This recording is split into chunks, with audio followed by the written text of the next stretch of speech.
नमस्कार प्यारे बच्चों। आप सभी को मालूम है कि हमारा देश और विश्व कोविड-19 कोरोना वायरस बीमारी से जूझ रहा है और हम सब किसी न किसी तरीके से इस परेशानी से प्रभावित हैं। आप लोगों की शिक्षा भी बहुत प्रभावित है। तो हमारे सरकार के द्वारा ऑनलाइन शिक्षा को बढ़ावा दिया जा रहा है। तो हम सब कक्षा 12वीं के कोर्स को ऑनलाइन पढ़ाने का प्रयास कर रहे हैं। इसके तहत मैं जनसंचार माध्यम के बारे में आप लोगों से चर्चा करना चाहती हूँ। जनसंचार को जानने के लिए सबसे पहले हमें ये जानना जरूरी है कि संचार क्या है। संचार शब्द का मूल चर धातु से बना हुआ है। चर का मतलब होता है विचरण करना, आना जाना। तो यह विचरण जो है यह मनुष्य का भी हो सकता है, पशु पक्षी का भी हो सकता है, प्रकाश का भी हो सकता है। लेकिन हम इस हिंदी विषय में जिस संचार का जिक्र कर रहे हैं उसका मतलब है संदेशों का आदान प्रदान और संदेशों का विचरण। तो संचार का मतलब आप लोग समझ गए हैं। अब संचार के माध्यम यानी कि हमारे संदेशों को एक स्थान से दूसरे स्थान को तक पहुंचाने के कौन कौन से माध्यम होते हैं। तो आप लोगों को तो इसके बारे में पता ही होगा। समाचार पत्र आप लोग पढ़ते ही होंगे, टेलीविज़न नित्य देखते हैं और मोबाइल तो आप लोग लगातार यूज़ करते ही होंगे। इसमें आप लोग व्हाट्सएप, फेसबुक ये सब चलाते होंगे, इंटरनेट का इस्तेमाल करते होंगे। ये सब संचार के माध्यम हैं जिनका आप लोग बखूबी प्रयोग करते हैं, है ना। तो संचार माध्यम को पढ़ने के पश्चात हम संचार के मूल तत्वों के बारे में जानेंगे। संचार के मूल तत्व 4 होते हैं। पहला है संचारक या स्रोत, दूसरा है कूटवाचन, तीसरा है कूटीकरण और चौथा है प्राप्तकर्ता। तो संचार के मूल तत्वों में संचारक या स्रोत। संचारक या स्रोत के अंतर्गत वह तत्व आते हैं जिसमें जो संचार या संदेशों को भेज रहा है। जो संदेश है वो एक स्थान से दूसरे स्थान को पहुंचाने वाला जो श्रोता होता है, जो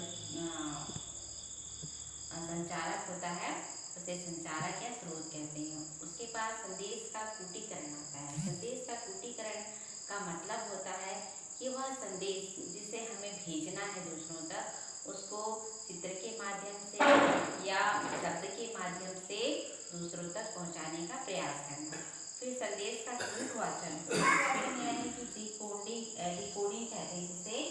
कूटीकरण की उल्टी प्रक्रिया कूटवाचन कहलाती है। इसके लिए आवश्यक है कि प्राप्तकर्ता भी जो कोड का प्रयोग किया गया है संदेश का कूटीकरण करते समय, जिस कोड का प्रयोग किया गया है उस कोड को संदेश का प्राप्तकर्ता समझ जाए। यह संदेश का कूटवाचन या डिकोडिंग कहलाता है। फिर चौथे श्रेणी में आता है प्राप्तकर्ता। अब संदेश को पहुंचाने वाला संचारक जो है वह किस संकेतों के माध्यम से क्या अपने भाषा को, अपने संदेश को पहुंचाना चाहता है, क्या प्राप्तकर्ता ने उस विषय को उसी तरीके से प्राप्त कर लिया है, ग्रहण कर लिया है, यह प्राप्तकर्ता के ऊपर निर्भर करता है। तो इसीलिए संचार के 4 मूल तत्व हैं। संचारक या स्रोत, संदेश का कूटीकरण करना जिसे कि एनकोडिंग कहते हैं, संदेश का कूटवाचन जिसे कि डिकोडिंग कहते हैं, और फिर अगला आता है चौथा प्राप्तकर्ता। इसे हम वर्गीकरण के द्वारा, चार्ट के द्वारा भी समझ सकते हैं। संदेश संचार में सबसे पहले संचारकर्ता, फिर कूट द्वारा संप्रेषण, फिर कूटवाचन, फिर प्राप्तकर्ता, फिर प्राप्तकर्ता की प्रतिक्रिया। तो जो प्राप्तकर्ता है, संचारकर्ता ने किस तरीके से अपने संदेश को भेजा है, क्या प्राप्तकर्ता ने उसी तरीके से वह संदेश प्राप्त किया, यह महत्वपूर्ण है। उसके बाद जो प्राप्तकर्ता की प्रतिक्रिया है वह भी महत्वपूर्ण है कि संचारकर्ता की जो संदेश है प्राप्तकर्ता ने प्राप्त करने के बाद अपनी कैसी प्रतिक्रिया व्यक्त की। तो प्रतिक्रिया के बाद आता है फीडबैक एवं शोध। तो कूटीकृत संदेश के पहुंचने पर प्राप्तकर्ता अपनी प्रतिक्रिया प्रकट करता है और इस प्रतिक्रिया में कभी कभी किसी प्रकार की कोई बाधा उत्पन्न हो जाती है, जैसे मानसिक अस्पष्टता या गलत कूटवाचन या तकनीकी खराबी, तो उसे हम शोर कहते हैं, शोर या नायस कहते हैं। इतना समझने के बाद अब हम पढ़ते हैं आगे संचार के प्रकार। संचार के 6 प्रकार होते हैं: सांकेतिक संचार, मौखिक संचार, अमौखिक संचार, अंतःवैयक्तिक संचार, समूह संचार और जनसंचार। तो सबसे पहला आता है सांकेतिक संचार। सांकेतिक संचार का अर्थ होता है संकेतों के द्वारा संदेशों का पहुंचाना, जैसे मनुष्य का हाथ जोड़ना, पांव छूना, हाथ मिलाना, मुट्ठी बांधना आदि, सिग्नल देना, ये सब। फिर मौखिक संचार में आता है मुख द्वारा ध्वनियों के माध्यम से संदेश को पहुंचाना। अब बोलकर जो संदेश पहुंचाया जाता है उसे मौखिक संचार कहते हैं। फिर अगला आता है अमौखिक। अमौखिक संचार के अंतर्गत आते हैं आपकी बात लिखित संचार, सांकेतिक संचार, चित्र फिल्म संचार, ये सब अमौखिक संचार आते हैं।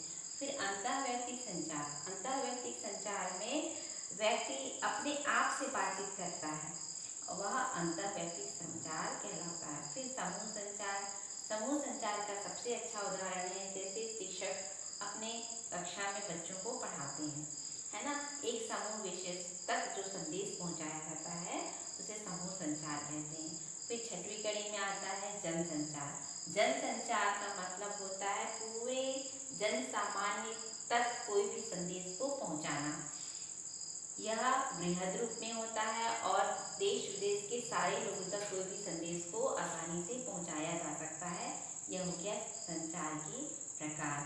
उसके बाद हम पढ़ेंगे जनसंचार। जनसंचार को विशेष रूप से हम चूंकि जनसंचार माध्यम ही पढ़ रहे हैं, तो जनसंचार जब किसी समूह के साथ प्रत्यक्ष संवाद करने के बजाय यांत्रिक तरीके से कोई संवाद को पहुंचाया जाता है। तो यांत्रिक तरीका क्या आता है? सबसे प्रमुख है यांत्रिक तरीका आजकल हम लोग प्रयोग करते हैं, टेलीविज़न है या पत्रकार समाचार पत्र है, ये सब रेडियो है और इंटरनेट है, ये सब जनसंचार के माध्यम के अंतर्गत आते हैं। तो जनसंचार की विशेषताएं क्या हैं? जनसंचार की विशेषता में सबसे पहला आता है सार्वजनिकता, है ना। तो जनसंचार जो है सार्वजनिक होता है, यानी कि समूह सभी लोगों तक, यानी देश विदेश के सारे लोगों तक कोई भी संवाद या संदेश जो है पहुंचाया जाना सार्वजनिकता के अंतर्गत आता है। फिर इसकी व्यापकता अधिक होती है क्योंकि एक ही संदेश पूरे विश्व में कहीं भी पहुंचाया जा सकता है। फिर तीसरा है औपचारिक संगठन। औपचारिक संगठन के माध्यम से किसी एक व्यक्ति द्वारा नहीं अपितु एक औपचारिक संगठन द्वारा चलाई जाती है, जैसे समाचार पत्र विभिन्न प्रकाशनों के द्वारा समूहों में चलाए जाते हैं, है ना। फिर चौथा आता है द्वारपालों द्वारा नियंत्रण। तो ये द्वारपाल कौन होते हैं? समाचार पत्रों के संपादक, सहायक समाचार संपादक, उप संपादक आदि ये समाचार को तय करते हैं कि कौन सा समाचार हमें पहुंचाना है, कौन सा नहीं पहुंचाना है। तो इन तत्वों को द्वारपाल कहते हैं।